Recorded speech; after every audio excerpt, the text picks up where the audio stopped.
Thank you. We had to wait for our wonderful student volunteers from Alexandria City High School Broadcast Club who are doing our streaming tonight. Thank you for being here. I will start over. Thank you and welcome to the May program of Agenda Alexandria. We're fortunate to have you here. If you look in this room, we have a good crowd here. We have more people actually streaming right now online, which is a testament to the importance of this topic to the city. Before we actually get into the program, we have one thing of housekeeping that we need to do every year for Agenda Alexandria, especially if you're a member. We have a nominating committee who puts together a slate of officers for the next year. The officers are all volunteers. We do it for the love of the work and not for anything else. And Ricardo Alfaro is our past president, and Ricardo is going to present the nominations for this year, and he will ask for a vote up or down on a slate. You can't pick someone out of the slate you don't like. So, Ricardo, come on up. Thank you, everyone. It's been a while since I've been in front of the camera. So, per our bylaws, Article 2, Section 2, this constitutes our annual meeting for Agenda Alexandria. And the slate of officers for this year are, as chair, Rod Kukrow, vice chair, Elizabeth Seltzer, secretary, Linda App, treasurer, Ricardo Alfaro, board members, Jenny Franco, Michael Pope, Val Hawkins, Mary Harris, Troy Eglert, and Darylyn Franklin, and our executive director, Pat Miller. So I would like to take this opportunity to thank the outgoing board members, Virginia Amos, Henry Brooks, Scott Esham, and Chris Lewis. So can I entertain a motion to ratify the slate of officers for the 2023-2024 season? So moved. And a second. All those in favor, please signify by saying aye. Aye. Anyone against? It's okay. You all have the right rights. Thank you, everyone.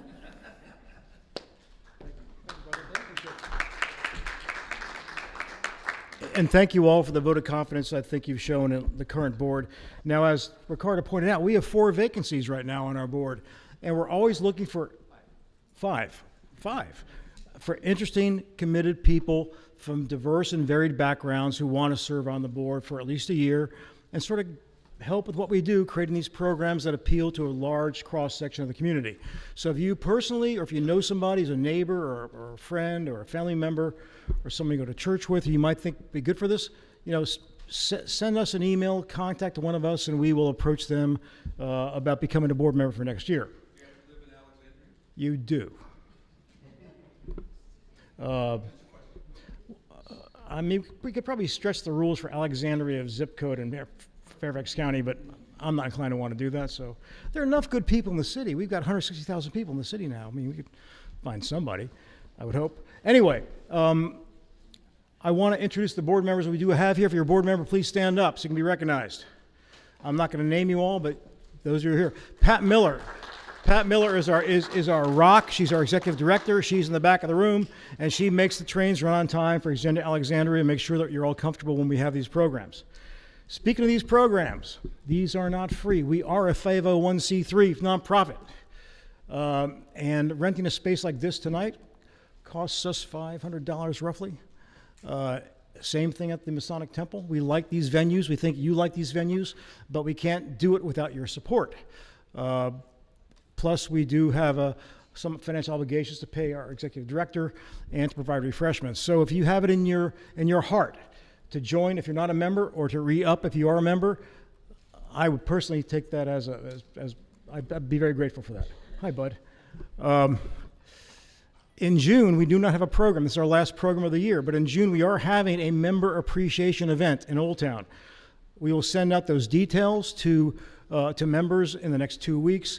This will be not just for current members, but if you want to bring someone who's a prospective member, you think, and we will also invite those people who in the past year have sat on our panels, as well as members of the City Council, in case they want to mingle along with our members and our previous panelists.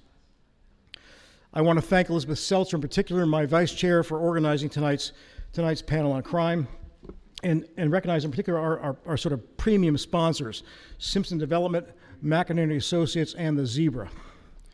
If you'll please silence your cell phones, that would be great. Otherwise, I will answer it for you. Questions are welcome. There'll be Post-it notes being passed around so you can ask questions through me of the panel.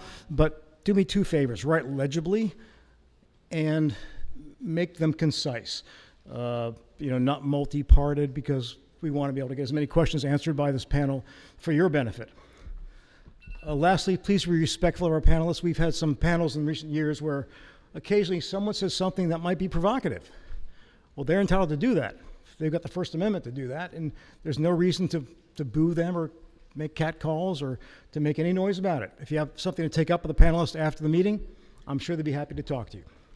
So, let's go on with tonight's meeting. Our program tonight is on crime in Alexandria. What are the problems? What are the solutions? We have a great panel for you tonight. This program is really driven by 2 things. One is there's been a lot of not just sort of mainstream press, but a lot of social media, which may be a good or bad thing, in recent months, the recent year, about the types of crime that are occurring in our community.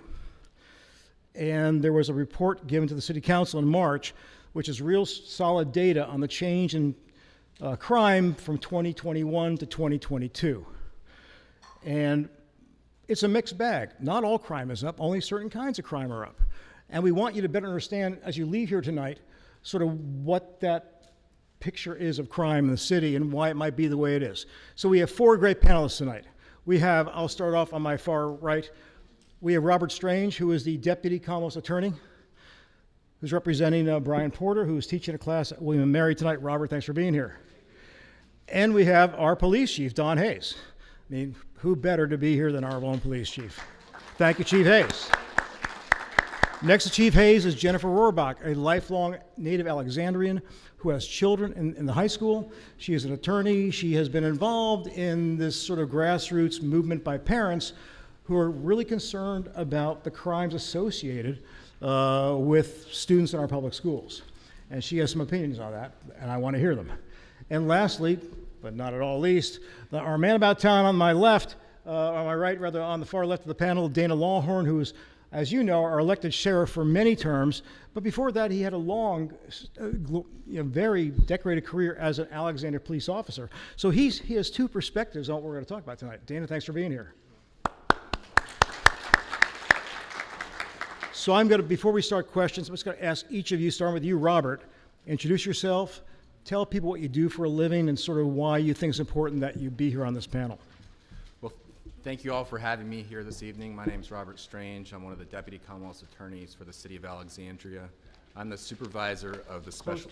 Closer to the microphone. I'm the supervisor of the Special Victims Unit, which is responsible for the prosecution of child sexual assault and physical abuse, domestic violence cases, as well as adult sexual assault. I've been a prosecutor for nearly 10 years now. Most of my career has focused on distribution-level narcotics offenses as well as violent crime, which I'm sure is something that we'll talk about tonight. And I'm also a citizen of Alexandria. I live here in the city, so these issues are important to me as well. So thank you for the opportunity to be here. Thank you, Robert.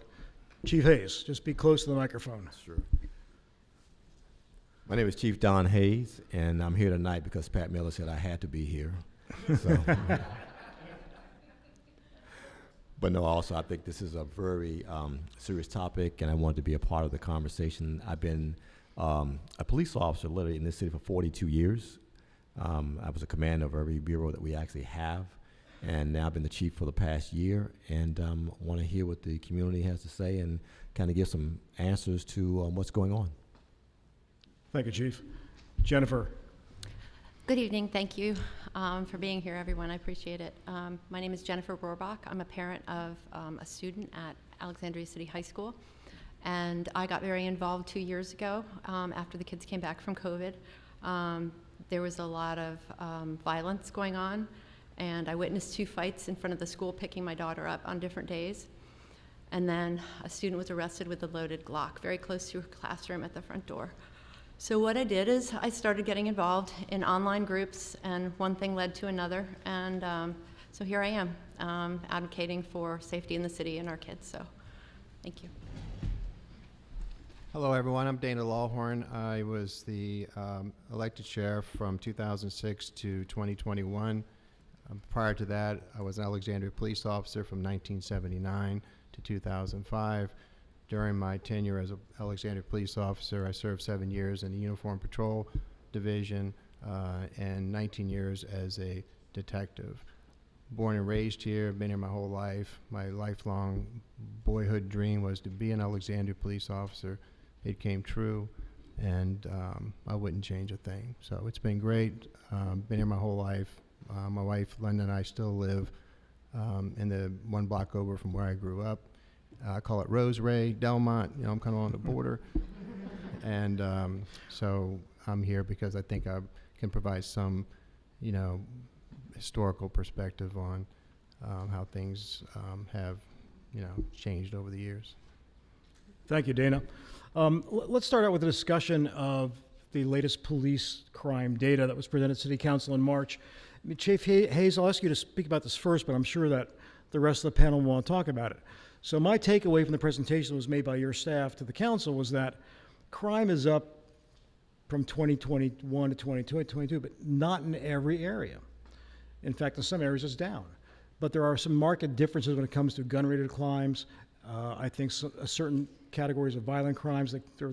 So maybe you could talk about those categories, but also describe to our audience the difference between Part 1 crimes and Part 2. And I think in both, according to the latest press I saw on this, both Part 1 and Part 2 crimes were up year over year, but it depended upon what type of crime you were talking about.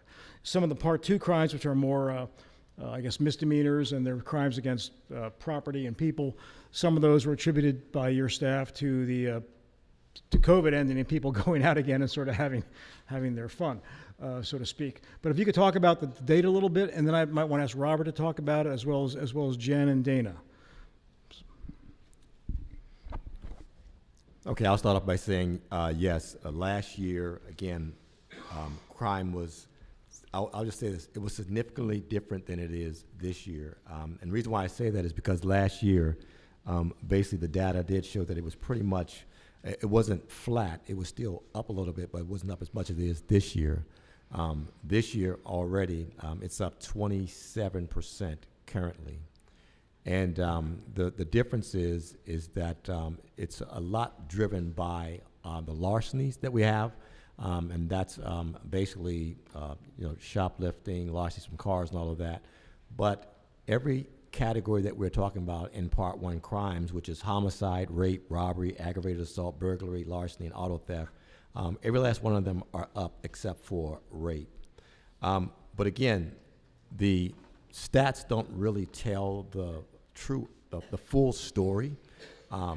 Like, you know, you can say that everything is up, but basically there are some that are up, and I'm going to get into the Part 2. Part 2, basically destruction, prostitution, drug, narcotic, gambling, disorderly conduct, driving under influence, drunkenness, and liquor law violations. When you see those go up, that's actually showing that we're actually out there and we're making the arrest on those particular crimes. And so that's why when we say crime is up on every category, it is up. But again, we're out there doing the job that we're doing, and we're making a difference. But it's different now. There's a lot of crime out there, and we're trying to address it with the staffing and the situation that we actually have going on. So, Robert, when you look at what's coming into your office, what is effectuated by the arrests made by the chief's force, I mean, how are you seeing it? Is your burden that much larger? Is it harder to do? Is your staff being allocated to different areas where they might not have been before because of the change, and where certain types of crimes are occurring more often? So I think to answer your question, it'd be important to sort of start out about the different roles between the prosecutor's office and the police department. So and to a large extent, we are reactionary as the prosecutor's office. So when a crime occurs and is reported to the police, they investigate and then hopefully are able to make arrest. And that's really when we become involved, is when the case comes to court. We also, you know, we have an excellent working relationship with the police department, which is a very professionally run one. And during the investigation of serious cases in particular, we're working with them, assisting with obtaining search warrants and other legal process to try to build a case that's ultimately going to be able to be successfully prosecuted and proven beyond a reasonable doubt. With respect to the increase in certain types of crimes, particularly firearms offenses, the priorities of our office are firearms offenses, sexual assaults, anything that occurs in the school or at a school-related event, and cases involving fentanyl. Of course, we treat all crimes that occur in the city seriously and allocate the prosecutors in our office in order to cover everything. But those are the specific priorities that have been identified by Mr. Porter repeatedly, and then emphasized by myself and the other supervisors throughout this year, because we believe that that's where our attention should be most focused, is on those crimes that are impacting the community the most. And so, of course, we're aware of the increase, particularly as it relates to gun crimes, but in some ways, we've always focused on the importance of violent crime. That's never going to change. That's always been a priority of this office, even before Mr. Porter's time. Mr. Porter was a police officer for a number of years prior to becoming the elected prosecutor. He has 23 years of prosecutorial experience. So we really do have a professional, well-run office that focuses what I believe in the areas that would be most concerning to the citizens of Alexandria. Thanks, Robert. And by the way, the Mr. Porter he's talking about is Brian Porter, who's our Commonwealth attorney. He wanted to be here tonight, but he's teaching a law class down at Williamsburg at William & Mary. He could not be in two places at once, obviously, so he sent one of his able deputies, and I appreciate that. So let me ask you one follow-up question. So as the characteristics of the crime changes, as described by Chief Hayes, do you have to sort of on the fly rejigger your resources within the Commonwealth Attorney's Office to sort of devote more people to something that wasn't so much of a problem last year, or can you handle it with your staffing currently? So our office is structured in a way to always be able to account for the types of crimes that occur in the city of Alexandria. So on any given year, there may be an increase in a particular type of crime. So we practice what's known as vertical prosecution. I think that's one of the most important things that we do as an office, is that in our office, we have prosecutors who are assigned to specific case assignments, whether it's adult sexual assault, domestic violence, robberies, white collar, narcotics offenses. So those prosecutors specialize in those particular types of crimes. And when a case comes in, it's assigned to them and it stays with them until the prosecution is concluded. So unlike some other offices where you come to court and there may be a different prosecutor handling the case than the first time it was in court, in our office, our prosecutors stay with the case throughout the pendency of it. Okay, thank you. So Jennifer, we talked before this in preparation about the data that you're seeing and what you're following in terms of what's affecting the schools. You even sent some TikTok videos that were made by local groups of young people, and that's part of your data set. But when you look at the data you see, and anecdotally, what you learned from your daughter and her friends and other parents, do you think the picture we're seeing from the crime data reported by the police department is exactly what people should be concerned about when they just look at school-related incidents? I think you need to look at both, and I'll give you a good reason why. I have a friend whose son is at Alexandria City High School, and there was a girl next to him in gym class, and she went down, and he thought she was dead. She wasn't breathing. I don't think they had, somebody came with Narcan eventually, but I know of now 2 incidences where kids are exposed to that, and that's tough.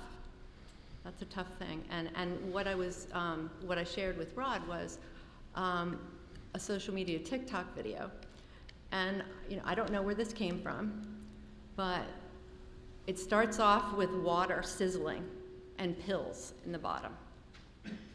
So they're taking fentanyl and they're changing the color. And then it flashes to Bradley Shopping Center, the names of the name, Bradley Shopping Center, and all these really quick images. So that's what's out there, some of the things that I've seen. And I'm not sure who's exactly doing them.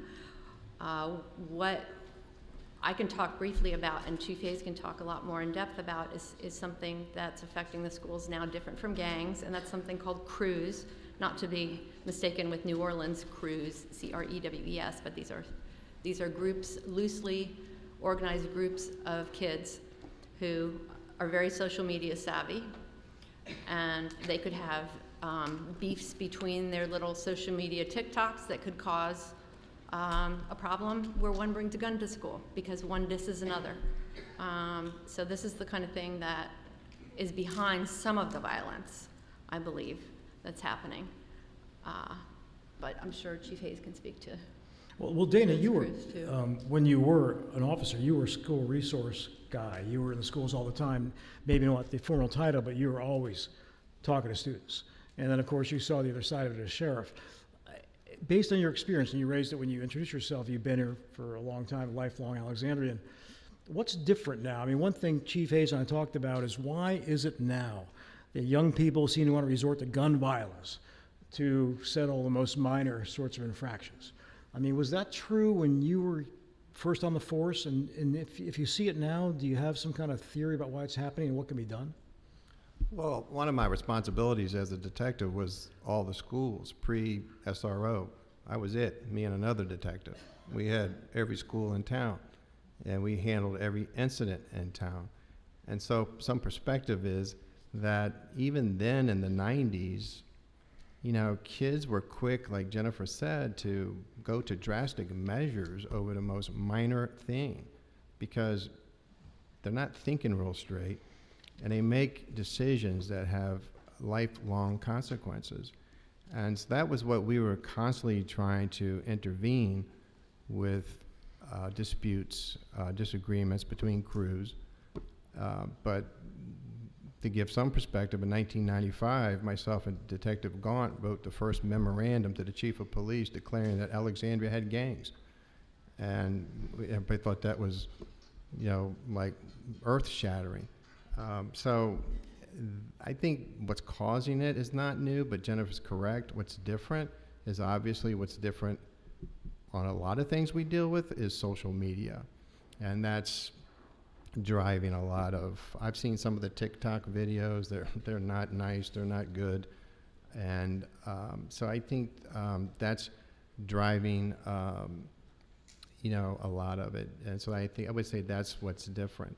In terms of Part 1 crimes, whenever this topic comes up, I just like to mention, just because I think it's worth mentioning as part of the conversation, that in the 90s, Alexandria was not immune to what was happening across the nation.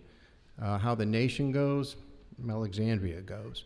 And crack cocaine came in, you know, 89, 88, 89, and it hit us hard. And so, you know, adjustments were made to address it, but so things changed. But in terms of Part 1 crimes, I think in the mid-90s, Alexandria averaged 8,300, 8,400 Part 1 crimes. Today, I think it's 32, 33, 3,200, 3,300.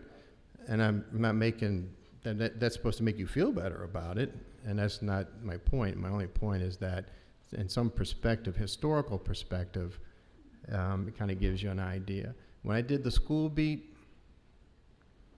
we averaged 3 to 4 firearms a year out of the school system. And, but I would say that I would have to agree that the amount of guns that I've seen in the TikTok videos, the reports I've seen in the media and social media, I mean, it's, I don't think it was ever as to the level it is today. I think that's different.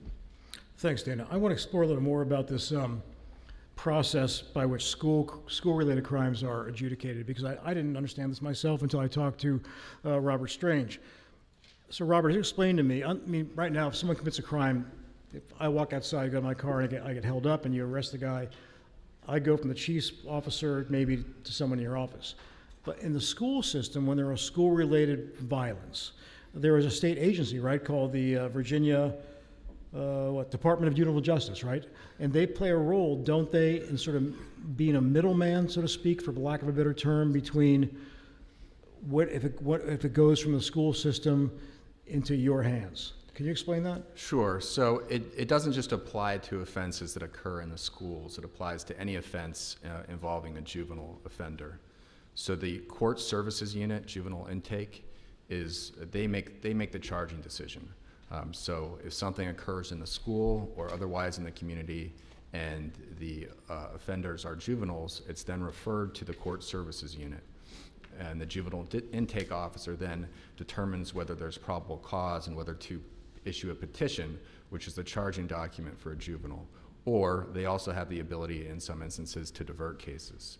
So that process occurs independent of my office.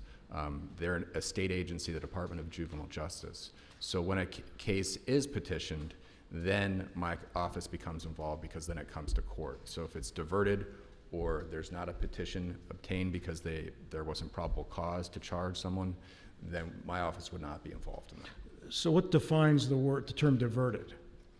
Well, diverted, what that means is to deal with an offense informally.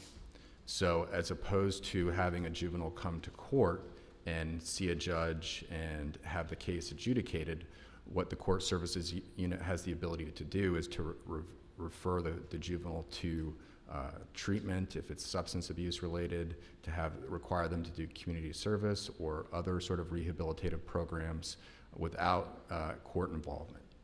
And in your experience in the Commonwealth Attorney's Office, is that happening more frequently now than when you were first a member of the staff? Because that's certainly a perception among, I'm going to say social media, not that that's accurate, but that that juveniles in school tend not to be put through a harsher process if there are alternatives that are diversionary. Well, I wouldn't be able to speak to the numbers of juvenile cases that are diverted versus in the past. That would be a question for the Department of Juvenile Justice.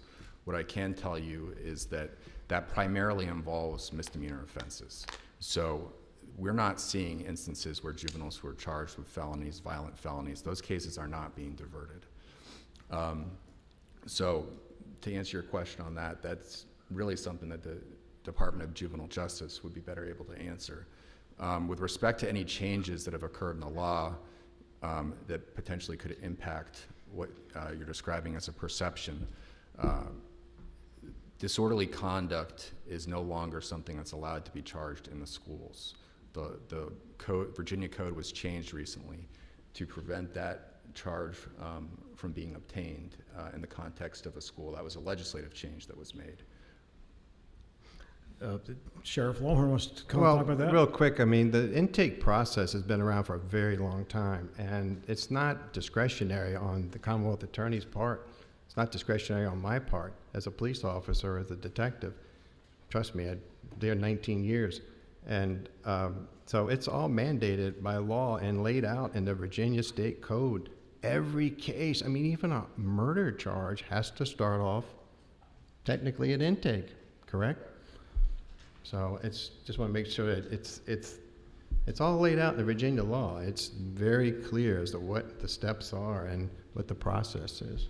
So Jennifer, do you have any comment on this sort of legislative change and that changes the way we treat certain types of juvenile crime? I mean, you're part of a group of parents who have been fairly vocal on both online and having meetings about this phenomenon. Has this come up among your members? And if so, is there something you want to ask our elected officials to do about it?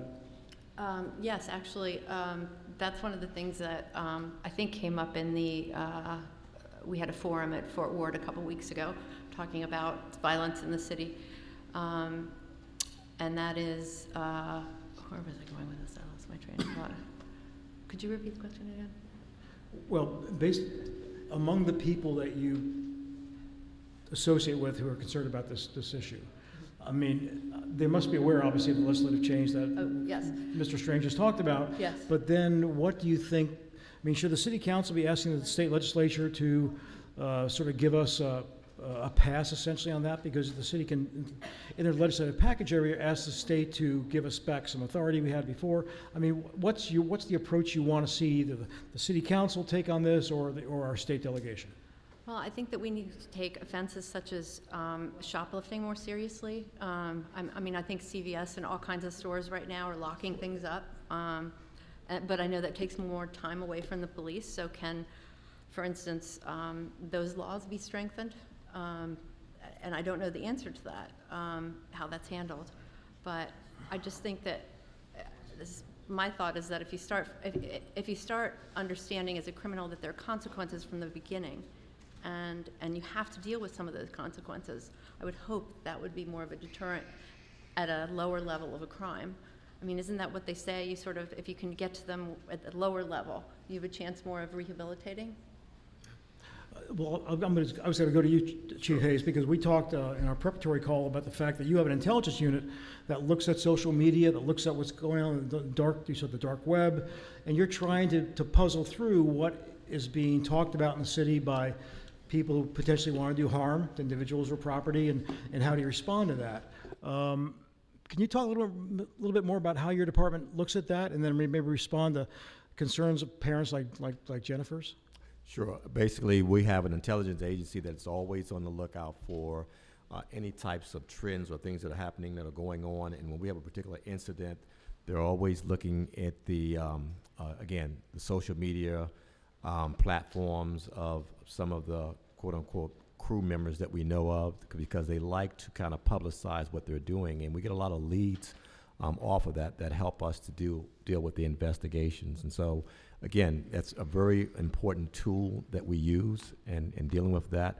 But getting back to what Jennifer said also, as far as strengthening some of the laws, one of the things that has somewhat, I want to say handicapped sometimes even our officers when they might see something that has occurred, and there used to be mechanism that we could actually use in the law by making traffic stops, legal traffic stops, for loud mufflers or, broken tail lights and things like that. But all those things were kind of taken away, and it kind of limits, what you can use, because, again, one of the things that you hopefully will never see is that one of our officers in this uniform breaking a law to try to enforce a law. We want to make sure that we're always aware that the Constitution stands for all of us, and so we won't do that. And so, but when you take away some of the tools that we used to use, it kind of hamstrings us as far as how we can potentially make stops to do investigatory stops, and then do things that can hopefully lead to some of the deterrence of people actually committing some of the crimes that's going on. No, thank you. I think that was a very informative answer. I hope you'd agree.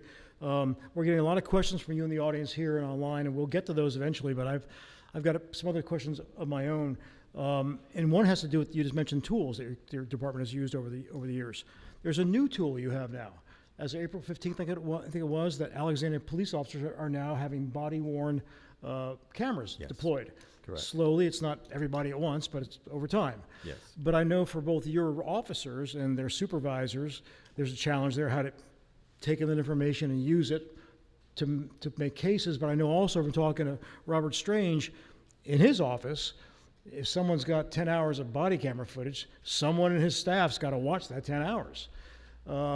So I'd like both of you on the end of the panel to sort of explain what the new challenges are, but also advantages of having this technology where you have officers wearing body-worn cameras. Well, for us, the biggest benefit of having a body-worn camera is it helps us with our total transparency, that everything we're doing now is captured on the camera, and people can actually see it. So appreciate that. But believe it or not, the office they've been wanting this for years, and so I want to thank the city council and city manager for making this come to fruition. And we're rolling it out slowly because, as you said, there is a cost to this, but not only is a cost, but there's a staffing need for this, not just with the Commonwealth Training, but even our office. And for every time we have a case now, their caseload increases because they have to watch all that body-worn footage to make sure that all the evidence that they have is collected so they can do the prosecution. Does each officer, when they get issued their camera, have to go through a training session of some kind about how to use it and how not to make sure the information is not misconstrued? I mean, what does an officer have to go through to be able to wear that camera? Yeah, we have a training block for each officer before they get the camera to make sure it's, first of all, they all know how to operate it, when it should be on, the whole 9 yards. You can't just not have it on. And we also have some technology that really helps us to the point where we had the advantage of actually going last with the body-worn cameras because we got to learn from everybody else as far as what works and what doesn't work. And we have certain mechanisms, certain technology that automatically triggers our body-worn camera. If the gun is removed, the taser is removed, it automatically comes on. So hopefully we will never have an incident where something happened that it was not caught on tape. So Robert, in your office, you obviously have different thing you're dealing with than the police officers, but what's the challenge to the prosecutor's office in terms of having to deal with this new data flow? So obviously, we're supportive of having body-worn cameras. We think it will be a real benefit in terms of evidence. It's not going to show everything, but the vast majority of a police-citizen encounter will be captured by that body camera. The real impact on our office, not just having that evidence available to us, is the amount of hours that is required to view all that footage, and the staffing changes that we've had to make as a result. So we've expanded our administrative staff as well as the number of attorneys in our office, and we'll be continuing to add attorneys as body cameras, more of them are implemented, and full implementation I think is expected sometime in January, thereabouts of 2024. So it really is a significant increase in the workload for a prosecutor's office. So, earlier when I mentioned the individual prosecutors who have specific case assignments, if there's a DUI, for example, and there's 5 officers who respond on scene, and the entirety of that encounter lasts 2 hours, that's 10 hours of body-worn camera footage that prosecutor has to watch just for one case. So you can imagine how much more work that will mean for our office. So Chief Hayes, you talked before about the value of transparency in the work that you do in your department. Let's say Jennifer and the people that are concerned with her about school issues know there's an issue that's occurred and maybe there might have been body-worn cameras. Can they have access to that tape, or do they have to go through a process that's administrative or legal, or is that something they can get from the police department on demand? No, they cannot get that because it's evidence, and so there's a procedure that we go through in all of our cases. Now, eventually, when it gets to court, they will be able to see all that, but not before that. Okay. Jennifer, any comment about that sort of hurdle to go through, or is that good? They're okay with that? Yeah, I think that's fine. All right, good. So Dana, when you were serving, that kind of technology, not to mention cell phones and iPads and stuff, didn't exist. I mean, does this technology being afforded to, I'm sorry, we're the same age. But does this new wave of technology make you wish you had that when you were doing this job? Or do you think the old-fashioned values that you had as an officer on the beat and as a detective and as a sheriff sort of are good enough to still be a foundation for getting the job done when it comes to protecting people in Alexandria from both physical and property crimes? Just say yes. Well, that's what you call a loaded question, but Rolodex was my friend. Yeah. So yeah, technology was much different. I know I left in 2005. We were just starting sort of with the internet, but again, the internet brought so many good things, but bad things. It brought internet crimes. It brought exploitation of minors. And so every time, something's good, there's something bad. So, but anyway, I don't think technology ever changed. When you talk about values, technology doesn't change values. If you have a strong value system, I just always felt that, in my 43 years, I was very open, very transparent, and I didn't feel like I had anything that I needed to keep from the public. If I did, then I shouldn't be doing it. Thank you. Now we're even. And so, but, some would say that, our generation is, is a thing of the past sometimes. You try to teach younger recruits, younger police officers, younger people in public safety the same values. It's a challenge. It really is a challenge. But technology is good. Some of the laws that have been changed over the years have been good. One great example is domestic violence. I remember as a young police officer in 1979, when I went on a domestic, there was nothing you could do. Nothing. You couldn't even arrest the assailant.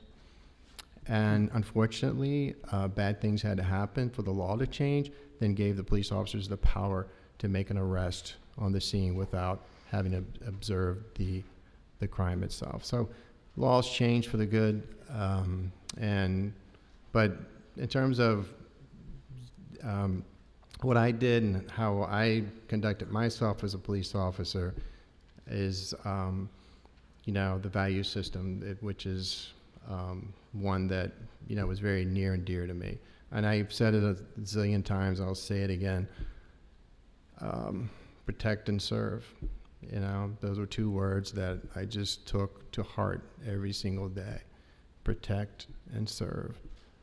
Whether it was turned around, serve and protect, it didn't matter. And that's those are the values that I believe we all still believe in. We're going to have people who don't follow that, and that happens, and we've seen that, and that's dealt with. But for the most part, the value system is the same today as it was for me. I hope that answers your question. I was Did just fine. Rolodex, Rod, Rolodex. I still have one, Dana, and you're in it. Beepers. We've had a lot of questions about the most alarming increase in crime that I know both Robert Strange and Don Hayes talked about, which is the increase in gun-related crimes. Guns fired, people actually getting shot. So a lot of these questions have to do with several aspects of that. One is, are you making arrests? And if so, what happens to those folks? Where are they from? And are you finding sort of the same people involved repeatedly? Or is it just randomly a whole different bunch of people who have access to firearms and they're doing their thing? In other words, can you give us sort of a snapshot into the character of the gun-related crimes we've had this year that you said have gone up a lot, and also between 2021 and 2022? Well, I can actually tell you that there are a plethora of guns out on the street. I read the last probably 4 daily watch command reports that we have, and there was one where the officers stopped a car and they arrested the individual for having burglary tools in the car, and also there was a gun there. The officers made an arrest of a stolen car the other day, and in the stolen car there was a stolen gun. One of the shootings that happened about probably 3 weeks ago up off of Madison Street, and when the 3 individuals were stopped, all 3 of them had guns. So it's there's a lot of guns out here on the street. There are some illegals. Some of them, well, they're legal guns, but sometimes the juvenile that has them shouldn't have had the gun, and so it runs the gamut. And you see all these the same people. No, it's not like I guess what Dana would probably say, that back in the day you got the usual suspects. Those days are gone. When you talk about a crew, you're talking about, again, it's not a gang. It's just a group of young people who've gotten together, and there could be 5 of them today, and then you might see maybe 2 the next day, but they'll be with 3 other people. So they're not all hanging together at the same time. Well, a related question we got was, if they're juveniles, are their gun cases, can they ever be diverted, or are they prosecuted as an adult? In other words, once you find somebody who's a juvenile in a car with a gun, does that go through the state diversionary process, or does it go right to you, Robert? Well, that's it really depends on the individual facts of the case. So it's a Class 1 misdemeanor for a juvenile to possess a firearm, underage possession of firearm. It's a Class 1 misdemeanor. Correct. Okay. All right. So if the juvenile had previously been adjudicated delinquent of an offense, which would be a felony, if committed by an adult, it would be a felon in possession charge, which is a felony. If that gun is used during the commission of a crime, or if it's possessed with a Schedule 1 or Schedule 2 controlled substance, like fentanyl, cocaine, it would also be a felony. So really, it depends on the circumstance of the case, but I can tell you, in any instance where a juvenile is charged with a firearms-related offense, it's obviously treated with the utmost serious by my office. So is there anything your office or the police department is learning about this sort of recent spate of gun-related crimes? A lot are around Braddock Road Metro and around Fayette Street. They seem to be happening in localized areas more frequently. Is there something that you can postulate that explains that? Or, I mean, or have you learned something you can share with sort of the audience as to why you think it's happening, where it's happening now, at the frequency it's happening now? Well, I think Jennifer gave a very good answer as to why some of this is happening. You know, it's I like her word, it's the beefs that are going on between the crews, some from down Route 1, some from, you know, Woodbridge, some from Alexandria, and there is no one particular reason why it's happening. I just say that things have changed, and hopefully this is not a norm. We can get a handle on this and get them to do some other things that are constructive. But I will say this, that it's been happening a lot, and it's not the same characters. Except Alexandria never was the playing field for this kind of back and forth between crews. I mean, Dana probably knows a lot about that based on his history, but I mean, why is Alexandria now the place people come to sort of express themselves in this way and possibly kill people? Well, it's not just Alexandria. I mean, we had the one shooting up here on one day, and the very same day, they were right down in Fairfax doing the same thing, you know. So they're going DC, Fairfax, Alexandria, Woodbridge, Prince William County. I mean, it's happening all over. This is not an Alexandria isolated situation. It's really, I mean, you just turn the TV on and you'll see DC. It's almost a daily thing over there. So is there any type of regional task force set up between you and the other jurisdictions to try to figure out sort of how to get your arms around this? Not only is there a regional task force, we are part of the FBI task force, and we also are meeting with the detectives in Fairfax County, Arlington County, and Prince William County together to work on the cases, because we're finding out that some of them are actually being connected because, again, some of the same players. Okay. Robert, did you want to talk about that at all? Or? Well, obviously, crime prevention and suppression is primarily the role of the police department as the law enforcement agency in the city of Alexandria, and we're partners with them. So with respect to trends or reasons why there's been an increase of shooting offenses in a particular area of the city, I'd defer to Chief Hayes on that. And with respect to the question about some of the recent shootings and arrests, ethically, I can't really comment on that until those cases are concluded. Okay. So, yeah, Dana. Just, I think it might be helpful, and Don chime in, but these shooting cases, when you see these notifications, shots fired, most are, if Rod does something to make me mad, I drive over to his house and I stick my gun out the window and I discharge it about 12 times, and the shell casings are out in the street. Then Rod's going to return the favor. He's going to drive down to my house and he's going to do the same thing. And just, I know it's a simple explanation of kind of what's going on. Unfortunately, sometimes those bullets hit property or sometimes people, but I would say the majority are kind of, they're shooting in the air to intimidate somebody. And when you talk about legislative changes, one of the things that I would like to see is if I drive to Rod's house and I stick my gun out the window and I discharge it 16 times, that's a Class 1 misdemeanor. And that's, when you look at how to address some of these issues, it's certainly an issue to take to our legislatures, that's, unless I hit somebody or hit property, Robert, you can correct me on that, but it's a Class 1 misdemeanor. Yeah, well, it depends, of course, on the offense. So public discharge of a firearm, if it's not on school property or public property, and it's not intended to, the shots being fired at someone, is a Class 1 misdemeanor. And what's the penalty for that?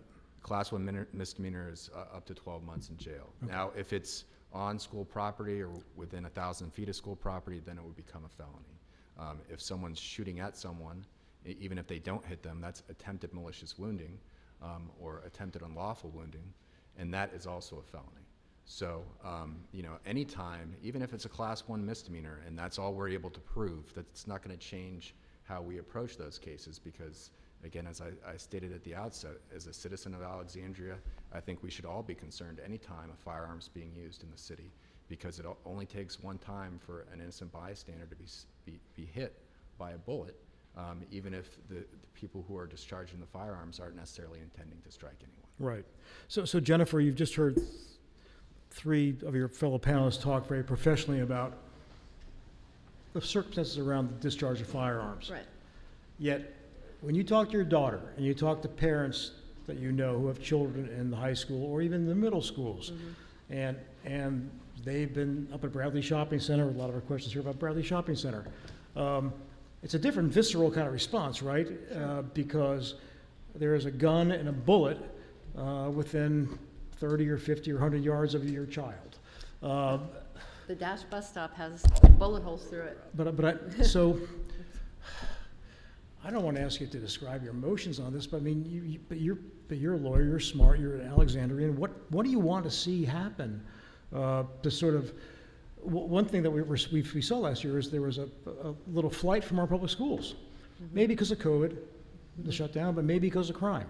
So, I mean, what do you want to see the city doing? There's no one here from the school board. We can't make them a subject of this or a scapegoat, but what are you asking for to try to reassure parents and students that it's safe to go to school and get an education? Well, I think we need. Oh, sorry. Yeah. I think we need to back up, and that is look at how the police are allocated currently.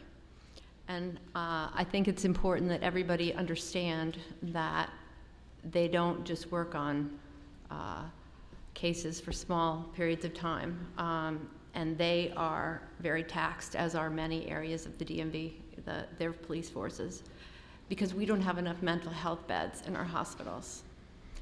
So what that can do is take away significant time from officers, and Chief Hayes' data officer happened to be here tonight, so I got some good data for you on that. Let's see, what did she say?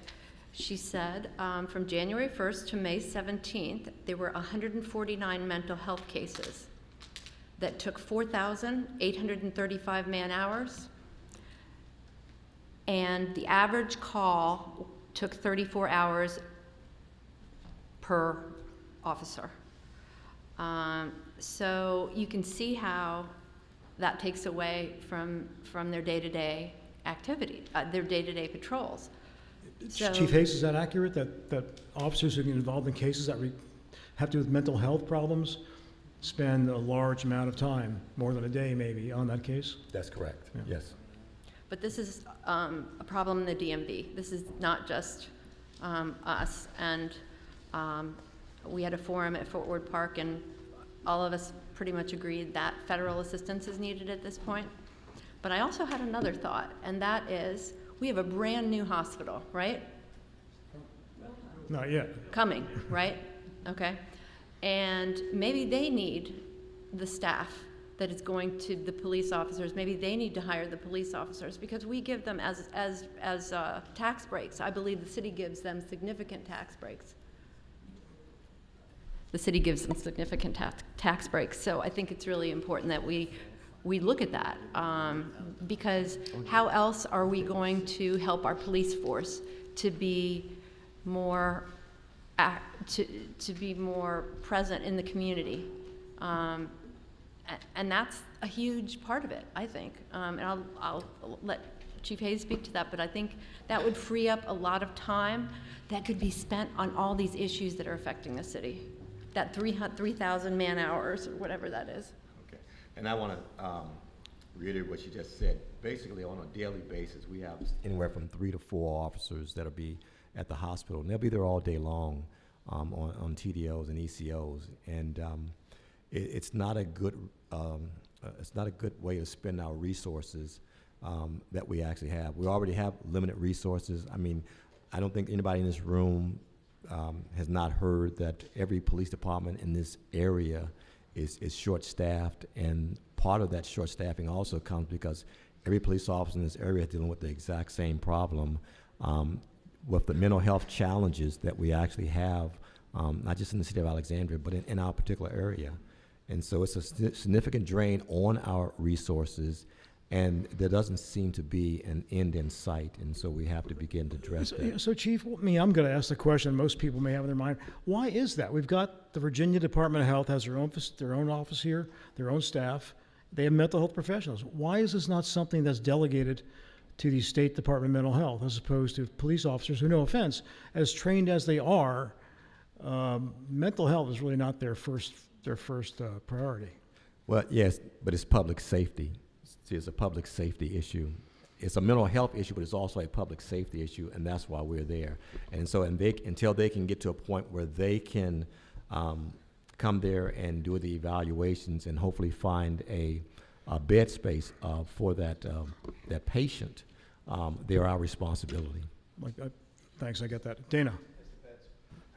They cut me off. Anyway, yeah, it's the bed space issue, and Arlington County today launched a new center, and Deborah Warren, our own Deborah Warren, who now works for Arlington, was on the news and announced that they had stood up their own diversion center to free up the police. I'm just going to do a lightning round of some questions we've gotten in here that I think people deserve to have asked since they showed up and wrote them down. This one question is phrased this way: how come the police department does not work with BLM? I'll instead ask you, does the department work with Black Lives Matter and other minority groups? How do you associate with groups that are concerned in particular about protecting the rights of minorities, many of whom are victims of some of these crimes we're talking about? I mean, a lot of these crimes are happening in public housing areas and lower income neighborhoods. Okay. Huh? Those public housing facilities in other areas, it's not all black. No, you're right. They're not all black, but there's a question here about that. I asked that question, so I know the answer to that. Okay. You pointed out accurately. Go ahead, Chief. So, Okay, well, basically, we'll work with anyone. I was in the community just last week on Wednesday, and I invited some of the clergy there. I invited a group from CYEP, it's Capital Youth Empowerment Program. I invited the NAACP. I was there with a number of groups. Now that I met my brother here, I didn't have a contact for the Black Lives Matter. That's the problem. Yeah. Your police department, other police take this up with the chief after the. No. I need to talk about I kind of laid out I laid out the ground rules at the beginning. Okay. public meeting, and he's No, it's not. It's not a public meeting. willing to talk to me about it. It's not a public meeting. He's willing to talk to me about it. I registered. He's willing to talk to me about it. Why are you obstructing our conversation? I'm not. You Yes, you are. Chief, you wanted me to, are you willing to talk about look. this? I said at the The beginning of chief the said meeting. he's willing to talk about it. Why are you gonna walk over? Don't talk over the chief. The chief is willing to talk about it. We've got our rules. It's I have rules too. Well, what? The chief is willing to talk about it. Why are you ignoring what the chief wants? He's the chief of police here. I know he Not is. you. I know he is, but So then let the chief this talk is about not the way we run our programs. I laid out the rules at the beginning. You can leave, sir. You can leave, sir, if you it. want. When you sign, You can leave. You can't stand up and with a microphone and ask your question. You have people. This is primitive. This is what? The way you having people ask questions is primitive. Primitive. Yes. Why can't we just have a microphone and people just walk up and answer? So we don't have people like you making speeches to get No, I'm attention. not making a speech. The chief wants to answer my question. Why are you making that difficult? I'd write it down, give it to me. I'll see if I want to No, ask we it. don't need to do that. He's right here. And I said at the beginning of the meeting, Why are you doing it? Why are you being obstructive here? you were here at the beginning of the meeting. I'm here. I registered. And I know you did. And I So told, why are you I said at the beginning of the meeting, for the police? no, You don't police. No, let the police answer that. You don't speak for the police. He's his own man. except this is our meeting. It's not yours. You invited him to the meeting. And I told you at the beginning of the meeting, if you have an issue to bring up with a panelist, The chief to the meeting. The chief wants to talk about it. Excuse me. I'm quite capable of dealing with it. I'm not talking to you. I'm not talking to you. I'm talking to the chief. I'm talking to the chief. You will let the chief answer Can that. I let him answer? He won't let him answer. I'm quite calm. Please. Please. Stand your lane. I told you the rules at the beginning of the meeting, okay? You're not. You're trying to get in my lane. Are you the only person that didn't understand the rules at the beginning? No, you Of course I do. Of course I do. Let him do it. Sit down, write down a question. I did already. That's my question. I asked your question. Then let him please answer it. He did answer. He did answer it. He just said he was at a gathering. No, he did not answer my question. Would you read that? Read my question back, please. Wait a minute. Read my question back. Wait a minute. I'm not talking to you. Read my question back. I read your question. Would you please read it back? We're going on to other people's questions now, okay? Would you please read my... Chief, could you ask him to read my question back? Say, Chief, I'm only ready to leave too. Chief, please respect our rules here, okay? We said at the beginning of the meeting. Would you ask him to read my question back? I already did, okay? We're going on to more questions. There are other people here who want to ask questions. Yes, and they have right to ask questions too. Yes, I got a bunch here. So then let him ask the question. Let me get on with it. Let him ask the question. Chief, could you answer my... Would you read the chief back my question? So, Chief, we have several questions here about police staffing. Chief, don't let him do this to me. But you're here. Let me add this question. I would take that up with him after the meeting. I'm talking to the chief now. Excuse me. I'm America. Our First Amendment right. Chief, please take a message from me. I'll invite you. You'll invite me. And Black Lives Matter would love to work with you. Thank you, Chief. All right. All right, I'm out of here. Can't stand it. Okay, so Chief, there are several questions about sort of basic data on the police department as it stands today, because we all read during COVID there was a large amount of attrition from the police department. So this is very simple. How many police officers are in the city today? How many more do you need to hire? How many people are in the pipeline through the academy? And how does that compare with the population of the city? And I think the question the person wants to get to here is, do we have enough officers for the growing population of the city?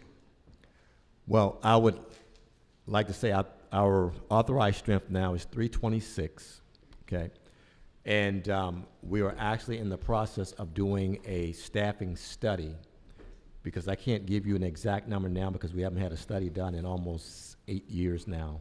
And so in this staffing study, it's going to give us an idea of how many officers we need. It's also going to look at our beat structure, Right. because that needs to be addressed.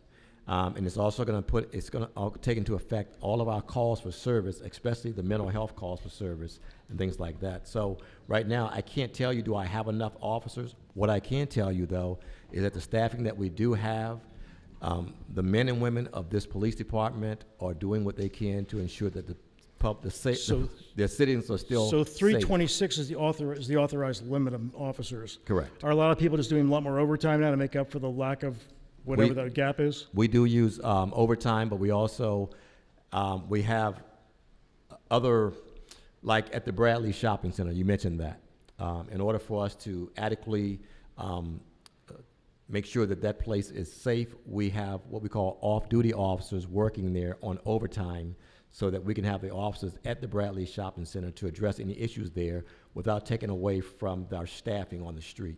And how about how many candidates are in the academy right now willing to take on jobs to be full-time officers? Do you have any data on that? We have 19 in the academy. Hopefully they'll graduate in about a month. Okay.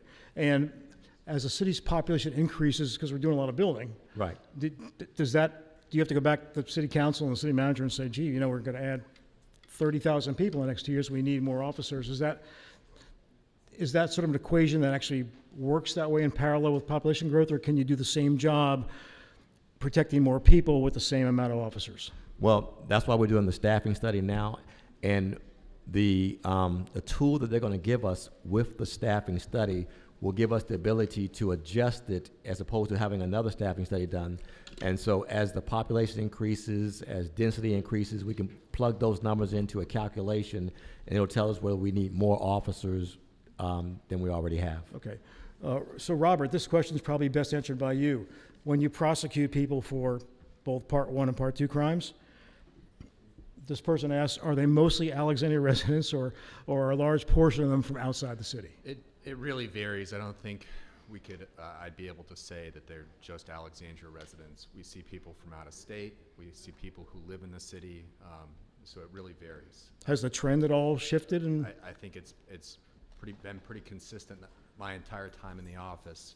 that individuals who live in the city commit crimes, as well as individuals who come from DC and Maryland. Of course, Alexandria is a relatively small city, but it also is close by to Maryland, DC, Arlington, Fairfax. This is a very sort of fluid area, so there's not specifically a trend that there's more Alexandria residents committing crimes or more residents from out of state. Okay. In terms of SROs, there are a couple of people asked questions about SROs. Jennifer, you're probably the person most concerned about. I guess the City Council, I'm correct, this year authorized another year of student resource officers for this, not just this year, but next year, right? Right. Is that, do you see that as just an experiment or something meant to placate the concerns of people in your parent group, or do you think that'll actually sort of take root as something that's going to prove itself to be effective? I mean, Dana talked about his time doing that, many years ago and how it was effective. I mean, do you have any opinion on that? I think I would prefer 2-year contracts so that they're a little more consistent.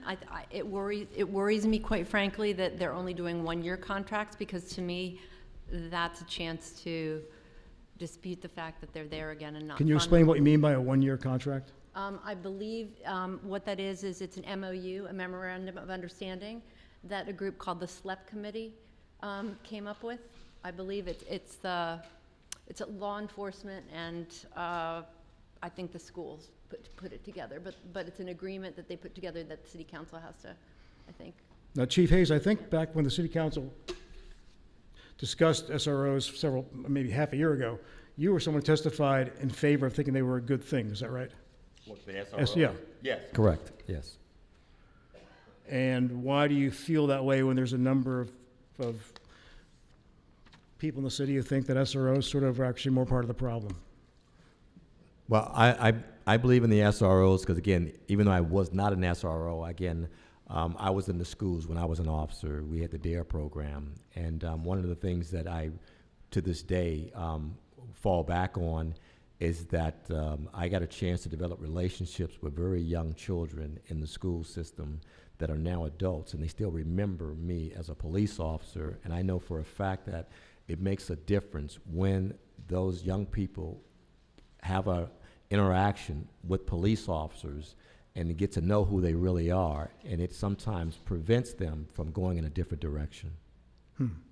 Dan, it looks like you want to say something. Look, I always go back to myself, 14 years old, sitting in Parker Gray Middle School with my head on the desk, totally disengaged, coming from a dysfunctional family. And so, community policing, community relations is not new. I'm the product of it. School police officers were coming to our 8th grade class once a week and talking to us, and Mr. Porter and Jack S. Formas, made me engage them. So one day the police officer comes in and says the chief is starting a citizen ride-along program, and my teacher made me go. So I went. And I was 14 years old. I said, wow, that's me, I can do that. And now you know the rest of the story. I mean, I was 14, I thought I was ready then, but you had to be 21. So I had a long 7 years to wait, but it was worth it. And so that was the spark in my life. And if that had not happened, and police officers had not been engaged with me as a young man at 14 years old, I don't know. Where would I be? I have no idea. So yes, big fan. And I think we should just commit to it. It's a positive, and just, commit to it. And so yeah, big fan. Chief Hayes, another one for you, not surprising given the topic tonight. We have a couple questions about how your department and you yourself work with the chiefs of police in other jurisdictions like PG County, the district, Fairfax, Arlington. I mean, you mentioned earlier you have a task force on the gun issue, but describe to people what your normal week or every 2 weeks might be like talking to your peers and trying to get a handle on this cross-jurisdictional crime trend. Well, we don't actually meet on, say, every 2 weeks. We do have a monthly meeting where we come together, usually at the Northern Virginia Criminal Justice Academy. We meet down there and we talk about issues. And it's all the police chiefs from all over the Northern Virginia area. And we have very good discussions as to what's working, what's not working, how can we help each other out in the in this crisis that we all have with shortages. Like one of the things we've come up with is called the CERT team, where we actually will come together as agencies when we have an officer-involved shooting to make sure that we're doing the proper investigations. And if there's an active shooter, we have an agreement where Arlington County would automatically send a supervisor and 5 of their officers over here to help us out. We do the same thing. And so we work hand in hand with each other, and we know the struggles that each of us are facing, but together we can pretty much do what needs to be done. Okay, thank you. We normally end at 8:15, it's 8:12. I'm going to ask each of our panelists to sort of summarize, maybe on an optimistic note. I mean, everybody here, and a lot of the questions that I didn't get to have to do with, what's the summer going to look like? What's it going to look like the rest of the year, given the trend that you described, Chief? And I guess part of the question would be, what can citizens do to sort of help out and support your cause? Is it simple as, I want to ask you a question, because Councilman Chapman's here. And the other night, he and I talked about this. There used to be, in the city, a neighborhood watch program where there were signs up around the neighborhood that said neighborhood watch. There was an eye looking at you, and it said, be careful what you do. Those were all taken down years ago. That doesn't exist anymore. At the time, it was thought to be sort of an innovative way for cities to sort of, in a very low-key way, to sort of discourage people from thinking about doing something wrong. What do you think about neighborhood watch programs? And is it possible those could be brought back? Well, the neighborhood watch program actually never went away. It's still in certain neighborhoods. People still actually have it. I was literally at one neighborhood. It wasn't you, Jennifer. I think it was someone else. They asked me about the neighborhood watch program, and so the neighborhood watch program is actually run by the neighbors. Right. It's not run by. But the if there are no police. signs up anymore, how do people know there's a neighborhood watch program? Well, because what happened was if they weren't active, the signs were taken down, and so they basically just stopped having their own programs together. But Councilman Chapman did ask me about that, and one of the things that we have to understand is that when staffing is short, you got to kind of cut back on the specialized units that you have. And we used to have a designated person called the crime prevention officer, and we don't have that spot right now because we just have enough officers pretty much to hit the streets. And so the neighborhood watch program can come back. It'll look different. I think now with technology, with the Ring cameras, you can do a better job of neighborhood watching, because even though you're not there, there's still somebody there watching the neighborhoods. And so we have to look at other ways of doing the things that we used to do, but sometimes just with technology, because we don't have sometimes the close neighborhood connections that we used to have. A lot of times you go to a neighborhood, people don't even know who they are, So Right. It might work in certain neighborhoods, but it probably wouldn't work like somewhere where people really don't engage each other. So I think we can look at that, but we also need to look at the technology that we got that can also help us do the things that Neighborhood Watch did. Okay. Well, let's just go. I'll go back to my last question. I'm sorry I went somewhere else there. Dana, let's start with you and go down the road. Jennifer, Chief Hayes, and Deputy Commonwealth Attorney Strange. I mean, optimistically, what do you see that may make things better for the city, maybe make people feel better in their own minds about the trend they're seeing right now in crime? Well, tonight's a great start. It's it's great to have open dialogue about the issues. So what I would ask is, I make no bones about it, I believe that our profession was, took it on the chin pretty hard. And I got to tell you, I put my heart and soul into what I did, and it crushed me to see what was happening to our profession, and it hurt. And so I'm optimistic that I believe that people are starting to believe in us again. I know there are people who didn't stop believing in us, but I'm optimistic that the pendulum will swing back our way. In 43 years, I've seen it swing one way where people didn't like us, one way where they loved us, but I've always believed that you always need us. And that's what people have got to remember, and they've got to focus on, that you always need us. Thank you. Thanks, Dana. Jennifer, what's our takeaway from you? I guess I would say a positive takeaway is that the metal detectors went into use this week, or last week was the first week, I guess. So it's the second week, so it'll be interesting to see how that helps the school. I'm just curious, does anybody know the process that goes through if you do find a gun? I think they're still being worked on, Okay. correct? Yeah, they're still being worked on. Okay. And then the other piece that I think that we could make a big impact is we need to help this staffing problem that the police are having with these hospital beds, with not having enough hospital beds. I mean, this shouldn't be happening, whether it's Innova coming through or another health agency, but they need to be relieved of that kind of thing, because obviously they can patrol the city better and they can protect us better. So it seems like that would be a huge win, but it's a big problem. But I think people said that it is being addressed in Arlington. So somebody did say that tonight, so I'd be anxious to hear how they're dealing with that too, with the beds. Good. Thank you, Jennifer, for being here. Chief Hayes. I would like to say that I'm always encouraged. I've been to more talks recently about crime than I would like to attend, but I make myself available because I know it's necessary, because you all are concerned, and that's why I am encouraged that I know we can do this. Here's my mantra that I'm going to tell you all. I stole it from the IACP. The Alexandria Police Department and every police department in these surrounding jurisdictions, we are, as Dana said, we're necessary.